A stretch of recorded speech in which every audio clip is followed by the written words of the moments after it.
Hi guys, welcome back to a new video of Mock Education। मेरा नाम है Utkarsh Srivastava and I am a student of IIT BHU। तो जैसा कि हम लोग जानते हैं कि जेई मेंस का एग्जामिनेशन काफी नजदीक आ चुका है। तो आज मैं आप लोग के साथ शेयर करना चाहता हूँ 3 टिप्स जो मैंने अपने पहले अटेम्प्ट में मतलब अपने फर्स्ट अटेम्प्ट में उतना ध्यान नहीं दिया था, जिसकी वजह से मेरी रैंक उतनी अच्छी नहीं आ पाई। और इन बातों का मैंने अपने दूसरे अटेम्प्ट में मतलब 2019 वाले अटेम्प्ट में काफी ज्यादा ध्यान रखा था, जिसकी वजह से मेरी रैंक अच्छी आई थी और आज मैं IIT BHU में पढ़ पा रहा हूँ। तो बिना टाइम को वेस्ट करते हुए चलिए इस वीडियो को स्टार्ट करते हैं।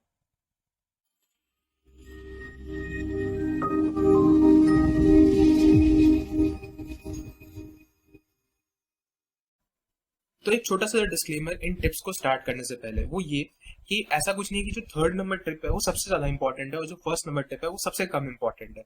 सारे के सारे टिप्स अब जो पर्टिकुलर स्टूडेंट टाइप्स होते हैं उनके अकॉर्डिंग क्लासिफाई किया हुआ है। तो अगर आपको जैसे टिप नंबर 1 सबसे यूजफुल लग सकता है, किसी को टिप नंबर 3 सबसे यूजफुल लग सकता है। तो अभी खैर हम लोग टिप नंबर 1 से स्टार्ट करते हैं और वो ये है, only revise the most important concept.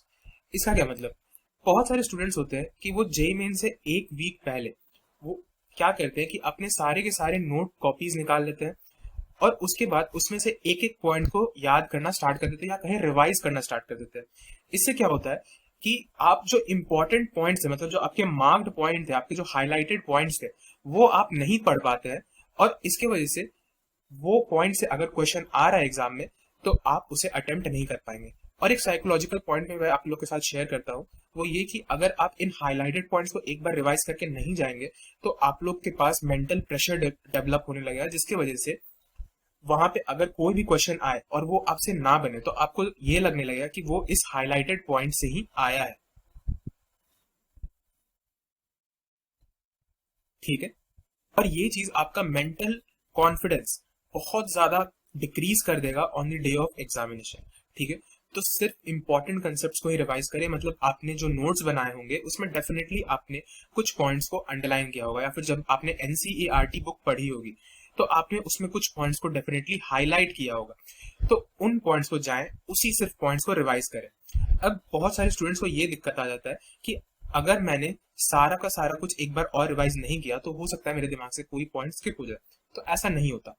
आप लोग याद करिए कि जब आप लोग हिस्ट्री का एग्जामिनेशन देते थे, जब आप लोग क्लास 8, 9, 10th वगैरह में थे, तो ऐसा हर किसी को लगता था कि वो कोई ना कोई पॉइंट भूल रहा है। लेकिन एग्जाम एग्जाम जब हम लोग लिखते थे, अपना पेपर लिखते थे, तो सारे के सारे पॉइंट कल्मिनेट हम लोग कर पाते थे। ठीक है। बिल्कुल वैसा ही कंसेप्ट यहाँ पे भी अप्लाई होता है। हमें लगता है कि अगर हम सब चीजों को एक रात पहले या एक वीक पहले रिवाइज ना करें तो हम वहां पे अच्छा स्कोर नहीं कर पाएंगे, लेकिन ऐसा नहीं होता। ठीक है। अगर आप लोग को ये दिक्कत लग रहा है कि क्या मुझे सारे के सारे पॉइंट्स याद है, तो आप लोग क्या करिए कि बस हर कुछ छोड़ दीजिए, एक टेस्ट पेपर लिखिए। एक टेस्ट पेपर लिखने से क्या होगा, कोई भी टेस्ट पेपर हो, किसी भी कोचिंग इंस्टीट्यूट का हो, उसमें हर इंपॉर्टेंट पॉइंट्स कवर किया जाता है जो जेई मेंस मतलब जिस भी एग्जाम के लिए आप लिख रहे हैं। अभी करंटली आप लोग जेई मेंस के लिए लिख रहे होंगे तो जेई मेंस के लिए इंपॉर्टेंट है, वो सारे के सारे पॉइंट्स इसमें इंक्लूड किए जाते होंगे। एक अगर आपको सेटिस्फैक्शन नहीं मिल रहा है तो 2 टेस्ट पेपर्स लिख लीजिए। एक दिन में 2 टेस्ट पेपर्स लिखा जा सकता है। तो आप 2 टेस्ट पेपर्स बना लीजिए, उसमें से जो जो क्वेश्चंस आपसे नहीं बन रहे हैं एक बार उसके रिगार्डिंग कंसेप्ट को पढ़ लीजिए। उसके रिगार्डिंग कंसेप्ट को पढ़ने से क्या होगा कि आप लोगों में कॉन्फिडेंस आएगा और आपको वो सारे पॉइंट्स दिखने लगेंगे कि ये सारी चीजें मैंने याद नहीं की है, और उस पर आपका ज्यादा टाइम यूटिलाइज होगा। अब जैसे कि अगर आपने पूरा अपना नोट्स फिर से उठा लिया, फिर से पढ़ने लगे, तो क्या होगा कि एक वीक में आप उसे पूरा कंप्लीट भी नहीं कर पाएंगे। ये सबसे बड़ी दिक्कत आ जाएगी। एक्चुअली हम लोग जब बोर्ड्स का एग्जामिनेशन लिखते हैं, हमारा पूरा का पूरा लर्निंग ही इस पॉइंट पे होता है कि हम हर चीज को एक रात पहले रिवाइज करके चले जाए। लेकिन यहाँ पे हम बोर्ड्स वाला कंसेप्ट नहीं अप्लाई करेंगे, हम सिर्फ इंपॉर्टेंट पॉइंट को रिवाइज करके ही जाएंगे। अब जैसे कि कुछ स्टूडेंट्स ये सोच रहे होंगे कि मैंने रिवाइज कर लिया, मैंने रिवाइज भी कर लिया और जो इंपॉर्टेंट चीजें होती है, जो हाईलाइटेड चीजें थी, उसे भी मैंने देख लिया, अब मैं क्या करूं। तो अब आप लोगों को सिर्फ ये करना है कि डेफिनेटली आपने एक शॉर्ट नोट्स भी प्रिपेयर कर रहे होंगे अपने इस प्रिपरेशन टाइम में। ठीक है। शॉर्ट नोट्स प्रिपेयर किए होंगे, या फिर अगर आप किसी कोचिंग से इनरोल्ड होंगे तो कोचिंग वालों ने आपको डेफिनेटली एक हैंडबुक दिया होगा। तो इस हैंडबुक को आप लोग खोलिए। इस हैंडबुक में सिर्फ उन फॉर्मूलों को फॉर्मूलेस को आप लोग सर्च करिए जो आप लोग को याद नहीं रहते। ठीक है। या फिर उन कंसेप्ट्स को सर्च करिए, उन रिएक्शंस को सर्च करिए जो आप लोग को याद नहीं रहते। या फिर अगर आप हैंडबुक ही पर्टिकुलरली पढ़ रहे हैं तो आप लोग एक बार उसे पूरा का पूरा देख सकते हैं, क्योंकि वो हैंडबुक बहुत पतला होता है, बहुत ज्यादा पतला। ठीक है। अगर जैसे कि आप लोग इनऑर्गेनिक केमिस्ट्री से स्टार्ट कर रहे हैं, तो मैं इसके लिए बता सकता हूँ कि क्या क्या चीजें इंपॉर्टेंट है। जैसे इनऑर्गेनिक केमिस्ट्री में हर साल एक क्वेश्चन स्ट्रक्चर ड्राइंग पे आ ही जाता है। ठीक है। उसके बाद एक क्वेश्चन जो आता है वो कोऑर्डिनेशन कंपाउंड के नोमेनक्लेचर से होता है।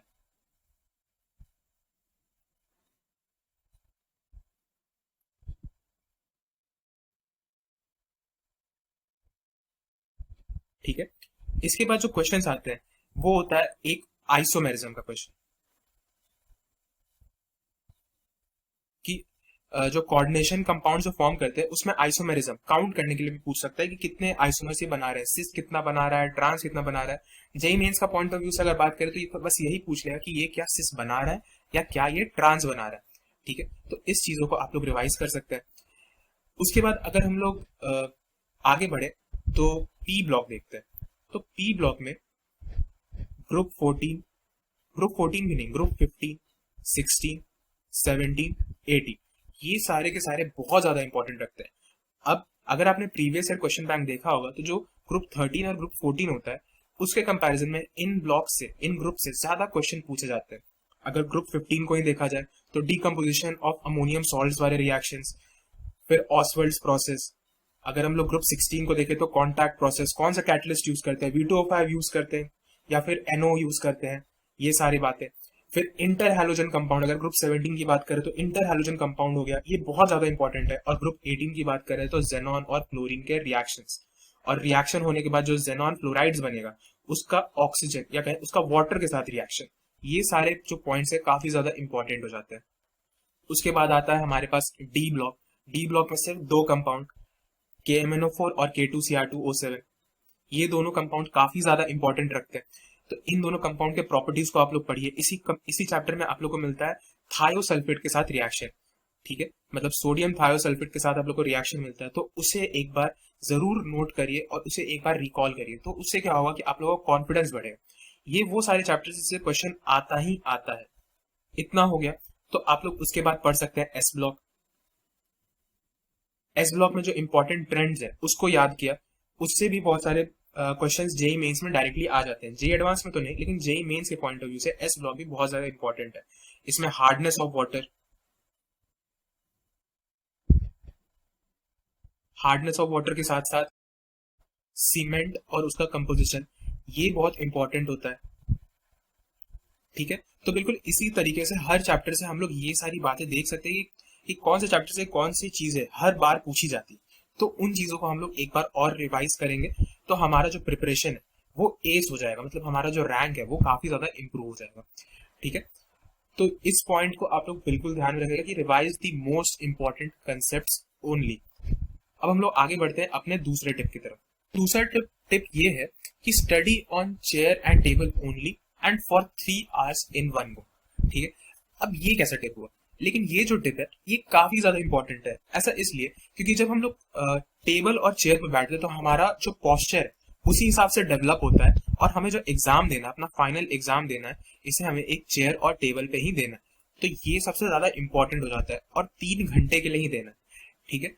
अब जैसे कि बहुत लोगों का जो स्लॉट है वो अलग अलग होता है, तो जितना जल्दी आप लोगों को अपने स्लॉट पता चले कि मेरा एग्जाम इस स्लॉट में, सपोज आपका एग्जाम 9 से 12, ठीक है, तो 9 बजे से 12 बजे तक अगले एक हफ्ते के लिए आप लोग चेयर और टेबल पे ही बैठे पूरे 3 घंटे के लिए। क्योंकि जब ये 3 घंटा स्टार्ट हो जाएगा तो ना ही आप लोग वॉशरूम जा पाएंगे, ना ही खाना खा पाएंगे, कुछ नहीं कर पाएंगे। तो एक हफ्ता टाइम काफी सफिशियंट होता है कि आप अपने किसी आदत को बदल दें। ठीक है। For temporary period. तो हमने तो सिर्फ अभी 3 घंटे के लिए देखना है, तो 3 घंटे के लिए हम चेयर और टेबल पे ही बैठेंगे और उसी समय पढ़ेंगे, उसी पर पढ़ेंगे। ठीक है। और इस पढ़ने के दौरान हम लोग टेंशन बिल्कुल नहीं लेंगे। ठीक है। अब इससे क्या होता है, अगर हम लोग पढ़ते समय टेंशन लेते हैं, ठीक है, सपोज 9 से 12, अगर मेरा एग्जाम 9 से 12 और उससे एक हफ्ते पहले मैं इसी टाइम पे बैठ रहा हूँ, सपोज एक टेस्ट पेपर ही सिर्फ सॉल्व कर रहा हूँ, तो क्या होगा कि, और मैं उस टाइम पे टेंशन, मतलब मेरे दिमाग में स्ट्रेस डेवलप हो रहा है, मुझे बहुत ज्यादा टेंशन हो रहा है, एंग्जाइटी हो रहा है, तो उससे क्या होगा कि आखिरी दिन जब आपका एग्जाम होगा तो उस टाइम भी आपको बहुत ज्यादा टेंशन होने लगेगी। ठीक है। तो इस चीज को प्लीज अवॉइड करिए। अगर आपको टेंशन हो रहा है, मतलब स्ट्रेस डेवलप हो रहा है, एंजाइटी डेवलप हो रही है, तो चेयर टेबल से उठ जाइए। उसके बाद आप लोग कुछ नहीं कर सकते, चेयर टेबल से डायरेक्टली उठ जाइए, क्योंकि चेयर टेबल पे बैठ के इस टाइम ड्यूरेशन पे टेंशन लेना तो बहुत ही ज्यादा हानिकारक है, वो आखिरी आपके डी डे के लिए। ठीक है, तो इसीलिए कोशिश हम लोग यही करेंगे कि इस जो हमारा टाइम स्लॉट है उसमें हम लोग एक टेस्ट पेपर सॉल्व करें। अगर टेस्ट पेपर नहीं सॉल्व करें, हमारा रिवीजन पूरा कंप्लीट नहीं हुआ है, हम चाहते हैं कि हम थोड़ा सा और टाइम दें अपने हैंडबुक्स को एक बार रिवाइज करने में, तो हम उसी हैंडबुक्स को इसी टाइम ड्यूरेशन पे सॉल्व करेंगे। तो इससे हमारा काफी ज्यादा फायदा होगा और आखिरी दिन हम अपनी रैंक को इम्प्रूव कर पाएंगे। ठीक है, अब हम लोग आगे बढ़ते हैं अपने अगले टिप की तरफ। सो जो थर्ड टिप है वो ये है कि don't panic, you know everything. तो इस पॉइंट को थोड़ा सा हम लोग देखते हैं, इस टिप को थोड़ा सा देखते हैं। तो आप लोग को हर कुछ आता है, जैसा कि मैंने अपने पहले ही टिप में आप लोग को बताया, हिस्ट्री का जो एग्जाम रहता था उसमें हम लोग काफी ज्यादा पैनिक करते थे, लेकिन on the day of examination हम हर पॉइंट को कल्मिनेट कर पाते थे, हर पॉइंट को पेपर पे निकाल पाते थे अपने मेमोरी से। तो बिल्कुल उसी तरीके से अपने प्रिपरेशन पे भरोसा रखें और आप लोग को हर चीज आता है। On the day of examination जो हमारा डी डे है, उस दिन बिल्कुल पैनिक मत करें। उस दिन पैनिक करने से बहुत ज्यादा दिक्कतें हो जाएंगी, हमें टेंशन होने लगेगा, मेंटल स्ट्रेस डेवलप होने लगेगा, जो कि बहुत सारे स्टूडेंट्स हो जाता है, जो मुझे भी हुआ था जब मैंने अपना 2018 वाला अटेम्प्ट किया था। इतना ज्यादा स्ट्रेस, इतना ज्यादा टेंशन, और स्ट्रेस और टेंशन के बीच में हम लोग कुछ नहीं कर सकते। ठीक है, स्ट्रेस और टेंशन अगर होगा तो हम लोग एक सिंपल सा मैथ्स का फॉर्मूला भी नहीं अप्लाई कर पाएंगे। वैसे पाइथागोरस थ्योरम भी पूछेगा तो हम आंसर तो डेफिनेटली हो सकता है सही निकाले, लेकिन ऑप्शन गलत टिक करके आ जाएंगे। तो इसीलिए अपने प्रिपरेशन पे बिल्कुल कॉन्फिडेंस रखिए कि हमें हर कुछ आता है। हमने इतनी तैयारी की है, 2 साल पढ़ा है, अभी लॉकडाउन हो गया था तो 4 महीने एक्स्ट्रा पढ़ा है, ऊपर से हमने हैंडबुक्स भी पढ़ लिया, सारे टिप्स को भी फॉलो कर लिया, तो हमें अब सब कुछ आता है। ठीक है, इसके साथ एक और छोटा सा जो मैं पॉइंट ऐड करना चाहूंगा वो ये है कि on the day of examination क्या होता है कि 2 सब्जेक्ट जनरली इजी आते हैं और एक सब्जेक्ट हार्ड आता है। तो ये हमें तो पता नहीं होगा कि हमारे सेट में फिजिक्स केमिस्ट्री इजी आने वाली है, मैथ्स हार्ड आने वाला है, या फिर फिजिक्स मैथ्स इजी आने वाली है, केमिस्ट्री हार्ड आने वाली है। तो इस टाइप की जितनी भी कॉम्बिनेशन है ये हमें पता नहीं है, और on the day of examination ही हमें पता चलता है। ठीक है, तो हम क्या करेंगे कि सबसे पहले जैसे कि हमारा जो सबसे स्ट्रॉन्ग पॉइंट है, सबसे ज्यादा स्ट्रॉन्ग सब्जेक्ट है, उसका पेपर खोलेंगे। तो जनरली जो ऑर्डर होता है अटेम्प्ट करने का वो होता है केमिस्ट्री सबसे पहले लोग करते हैं, फिर फिजिक्स करता है, फिर मैथ्स करता है, और इन दोनों ऑर्डर में लोग रिवर्स भी कर देता है, लेकिन जनरली लोग केमिस्ट्री से पहले स्टार्ट करता है। लेकिन जिसने भी 2018 का पेपर देखा होगा जेई एडवांस का, तो उसे ये बात मालूम होगी कि जो केमिस्ट्री का पेपर था इसमें 2018 में काफी ज्यादा हार्ड आ गया था और फिजिक्स का पेपर काफी ज्यादा इजी आ गया था। और जिस बच्चे ने भी केमिस्ट्री से अपना पेपर बनाना स्टार्ट किया तो उसे बहुत सारी दिक्कतों का सामना करना पड़ा, और उसमें से मैं भी एक हूँ। ठीक है, तो इसीलिए हम लोग एक वन गो में पेपर बनाना स्टार्ट नहीं करेंगे। हम लोग क्या करेंगे कि हम लोग सबसे पहले देखेंगे कि कौन सा पेपर इजी आया। मतलब कि जैसे कि हमने केमिस्ट्री को ही उठाया, केमिस्ट्री के पहले सवाल को देखा, दूसरे सवाल को देखा, तीसरे को देखा, इस तरीके से कर करके 10 सवालों को तो कम से कम देखा।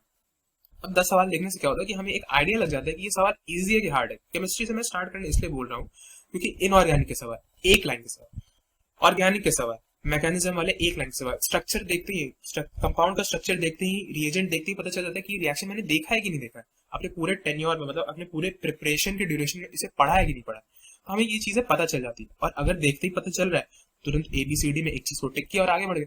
ठीक है, इसी हिसाब से जो फिजिकल के सवाल होते हैं थोड़ा थोड़ा देख के आइडिया लग जाता है कि ये सवाल मुझसे बनेगा या नहीं बनेगा।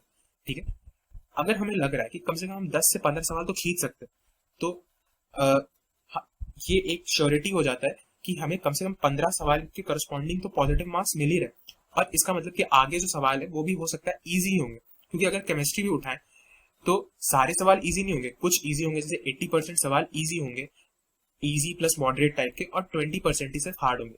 ठीक है, तो ये चीज हमें गारंटी मिल जाता है कि अगर हम केमिस्ट्री से स्टार्ट करें तो कम से कम हमारा अच्छा टाइम का यूटिलाइजेशन होगा, हम कम समय में केमिस्ट्री को अटेम्प्ट कर पाएंगे, और हमारा जो गोल है, जो हमें मार्क्स इतना इंक्रीज करना है, वो हो जाएगा। ठीक है, अगर जैसे कि हमने देखा कि केमिस्ट्री में इजी सवाल नहीं है, तो हम तुरंत अपने जो सेकंड हमारा जो सबसे कॉन्फिडेंट सब्जेक्ट है, जो हमने अच्छे से प्रिपेयर किया, जैसे फिजिक्स सबसे अच्छा प्रिपेयर किया, हम फिजिक्स पे बढ़ गए।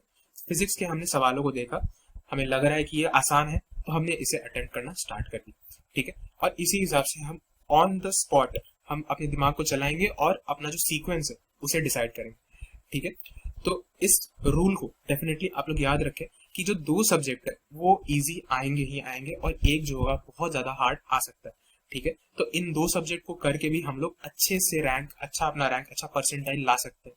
ठीक है, 2 सब्जेक्ट को भी जो अच्छे से कर देता है और एक सब्जेक्ट को अगर ठीक ठीक भी करता है, मतलब बहुत ज्यादा अच्छा नहीं करता है, तो उसके 99 परसेंटाइल प्लस मार्क्स आते हैं। ठीक है, तो ये था थर्ड टिप मेरा। अब इतने देर तक आप लोग इस वीडियो को देख रहे हैं, तो आप लोग के साथ एक बोनस टिप भी मैं शेयर करूंगा। तो जो बोनस टिप है वो है ईटिंग हैबिट्स। ठीक है, ईटिंग हैबिट्स भी एक बहुत बड़ा पैरामीटर प्ले करता है हमारे प्रिपरेशन के पॉइंट ऑफ व्यू का। क्योंकि आप लोग जब वीडियो को देख रहे होंगे तो हो सकता है कि आप लोग के पास सिर्फ एक वीक बचा हो एग्जामिनेशन का, या फिर 10 डेज बचे हो एग्जामिनेशन का। ठीक है, तो आप लोग को अपना ईटिंग हैबिट्स को बहुत ज्यादा रेगुलेट करना है, बहुत ज्यादा प्रॉपर करना हो। ठीक है, जैसे ही आप लोग को अपना स्लॉट पता चले कि आप लोग का एग्जामिनेशन कौन से स्लॉट में, मतलब 9 से 12 है, 2 से 5 है, जो भी स्लॉट आप लोग को पता चल जाए, तो इस हिसाब से आप लोग अपना ब्रेकफास्ट, लंच और डिनर का टाइम रेगुलेट करें। इसके अकॉर्डिंग सपोज मेरा अगर एग्जाम 9 से 12 है, तो on the day of the exam क्या हो रहा होगा, हमें 8 बजे तक तो कम से कम सेंटर पहुंच जाना है। सेंटर पहुंच जाना है तो 7 बजे तक हमें कम से कम नाश्ता कर लेना है। 7 बजे तक नाश्ता करना है ताकि हम लोग 8 बजे तक सेंटर पहुंच जाए, जो डिस्टेंस है वो ट्रैवल कर पाए। तो 7 बजे कम से कम आप लोग ब्रेकफास्ट कर लीजिए। ब्रेकफास्ट में अगर नहीं जा रहे हैं क्योंकि आखिरी दिन इतनी भूख नहीं लगती है, तो सिर्फ फ्रूट्स खा लीजिए। ठीक है, फ्रूट्स खा लीजिए, थोड़ा सा पानी पी लीजिए, ड्राई फ्रूट्स खा लीजिए, और उठने का आदत बना लीजिए कि कम से कम आप लोग 6 बजे उठ जाए। ठीक है, 6 बजे तक उठेंगे, फ्रेश होंगे, 7 बजे तक ब्रेकफास्ट करेंगे, 8 और 9 बजे से आप लोग पढ़ने बैठ जाए। मतलब मैं इस 10 डेज का बात कर रहा हूँ। ठीक है, तो ये सब चीज आप लोग करें, और उसके बाद 12 बजे के बाद तो आप लोग फ्री है, तो आप लोग उसके बाद कुछ भी आप लोग कर सकते हैं। ठीक है, एक और जो इंपॉर्टेंट बात वो ये कि अभी इस ड्यूरेशन में कोई भी नॉन वेज ना खाए। नॉन वेज में पर्टिकुलरली कोई चिकन ना खाए, चिकन या मटन, इन दोनों चीजों को लोग अवॉइड करें। जो वेजिटेरियन है उन्हें तो कोई दिक्कत नहीं है, लेकिन जो नॉन वेजिटेरियन उन्हें थोड़ी सी दिक्कत है। इन चीजों को आप लोग अवॉइड करें। ऐसा क्यों मैं बोल रहा हूँ, ऐसा इसलिए क्योंकि ये दोनों जो चीजें होती है, इसे डाइजेस्ट करने के लिए हमारे मतलब स्टमक को थोड़ा ज्यादा टाइम लगता है। ठीक है, ज्यादा टाइम भी लगता है और ज्यादा एनर्जी भी लगता है।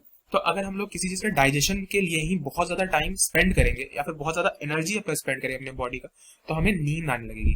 ठीक है, हमें नींद आने लगेगी, और ये हमारे लिए अच्छा नहीं है जब हम लोग सिर्फ आखिरी 10 डेज का बात कर रहे हैं। ठीक है, तो हम लोग इन चीजों को खाना अवॉइड करेंगे। एग हम लोग खा सकते हैं, एग खाने से हमें थोड़ा सा एनर्जी मिलेगा, प्रोटीन मिलेगा, तो ये हम लोग खा सकते हैं। इसका डाइजेशन टाइम भी रिलेटिवली कम होता है, तो ये खा सकते हैं। अगर हम लोग फ्रूट्स खाने की बात करें तो फ्रूट्स बहुत ज्यादा इंपॉर्टेंट होता है। एग्जाम से कम 10 दिन पहले से तो हमें फ्रूट्स खाना स्टार्ट कर देना चाहिए। इससे क्या होता है कि हमारा जो दिमाग है वो हाइड्रेटेड हो जाता है, हाइड्रेटेड हो जाता है। और सपोज कि हम लोग एक फ्रूट, बहुत फेमस फ्रूट है एप्पल, एप्पल को अगर हम लोग रोज खाएं तो ऐसा कहा भी जाता है an apple a day keeps a doctor away. लेकिन अगर एग्जाम के पॉइंट ऑफ व्यू से अगर हम लोग चीजों को देखें, तो जो एप्पल होता है इसमें जो सोडियम और पोटेशियम का रेशियो होता है वो बहुत ज्यादा बैलेंस्ड होता है। और हमारे बॉडी में भी इस पॉइंट ऑफ टाइम पे सोडियम और पोटेशियम का जो रेशियो है वो कुछ ज्यादा ही बैलेंस होना चाहिए। अगर एक भी इसमें कंपोनेंट ज्यादा हो गया तो हमारा ब्रेन का एक्टिविटी डिस्टर्ब हो जाता है। ठीक है, तो एप्पल खाइए। एप्पल खाने से क्या होगा कि ये रेशियो बैलेंस्ड आउट रहेगा और हमारा जो मेंटल एक्टिविटी है वो हमारे पीक पे होगा। इसके साथ साथ हम लोग एक और चीज खा सकते हैं, खजूर। ठीक है, खजूर भी हम लोग खा सकते हैं। इससे भी जो हमारा बॉडी रहता है बहुत ही ज्यादा हाइड्रेटेड रहता है। ठीक है, तो ये भी एक प्रॉपर ईटिंग हैबिट्स का भी पार्ट है, तो इसीलिए हम लोग इसको इंक्लूड करेंगे। ठीक है, हालांकि खजूर का टेस्ट बहुत लोगों को पसंद नहीं आता है, लेकिन जिसको भी अच्छा लगे वो इसको खाए। ठीक है, क्योंकि हाइड्रेटेड तो हमें रहना ही है पूरे अपने एग्जामिनेशन के ड्यूरेशन में। तो ये थे कुछ इंपॉर्टेंट टिप्स जो मैंने आप लोगों के साथ शेयर किए। जो इनमें से कई टिप्स का मैंने खुद भी ध्यान नहीं रखा था अपने फर्स्ट अटेम्प्ट में, मतलब अपने 2018 वाले अटेम्प्ट में, जिसकी वजह से मेरी जो रैंक थी उतनी प्रॉपर नहीं बन पाई थी। ठीक है, और इन पर्टिकुलर टिप्स का मैंने 2019 में बहुत ज्यादा ध्यान रखा था, और इसकी वजह से मुझे एक डिसेंट परसेंटाइल 99.16 आई, और मैं प्रॉपर जगह, मतलब प्रॉपर कॉलेज IIT BHU में आ पाए। ठीक है, तो आप लोग भी इन सब चीजों का ध्यान रखिए और अपने प्रिपरेशन को इम्प्रूव करिए और अपने रैंक को भी इम्प्रूव करिए। तो मिलते हैं आपसे हमारे नेक्स्ट वीडियो में, तब तक के लिए गुड बाय।